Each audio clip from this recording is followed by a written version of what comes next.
So it's about 1:30 in the morning, East Coast time, on January 22nd, 2026, and I tried to sleep. I'm really struggling. 90 minutes, lights out, no phone, the whole nine, still can't sleep. So I'm just going to talk about an article that I saw earlier.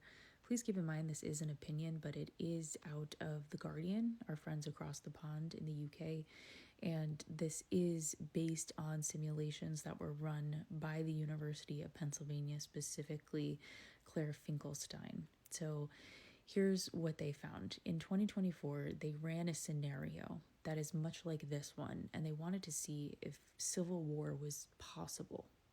And I know it's kind of cut off there at the top, so I'll just let you know that the Minnesota scenario is what they're talking about, closely mirrors one explored in an October 2024 tabletop exercise conducted by the Center for Ethics and Rule of Law, which I, Claire, the author here, direct at the University of Pennsylvania. In that exercise, a president carried out a highly unpopular law enforcement operation in Philadelphia and attempted to federalize the Pennsylvania's National Guard. When the governor resisted and the Guard remained loyal to the state, the president deployed active duty troops, resulting in an armed conflict between state and federal forces. The core danger we identified is now emerging, she means in real time, in Minnesota, a violent confrontation between state and federal military forces in a major American city. I'm not saying this is going to happen. I'm saying there's a high possibility because, especially after today, I guess technically yesterday, January 21st, the ICE agents were called into their headquarters or offices, whatever place they report to, and their supervisors handed them a memo.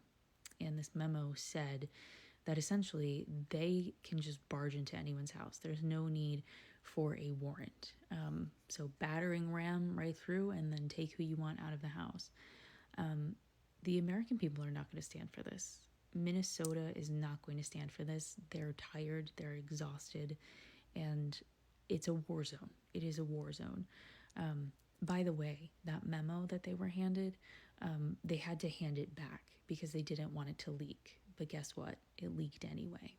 Anyway, on top of all of that, stress and stuff like that, there's also the added idea of, ICE agents are ripping people out of their cars simply for being in the wrong place at the wrong time.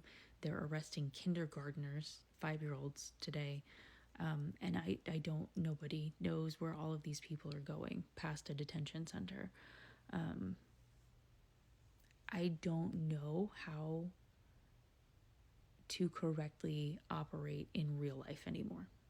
And I don't mean that I can't handle my shit. I always manage to. But now working in corporate America remotely, doing this, which is absolutely always going to remain. This is my passion. This is how I try to be an activist and resist.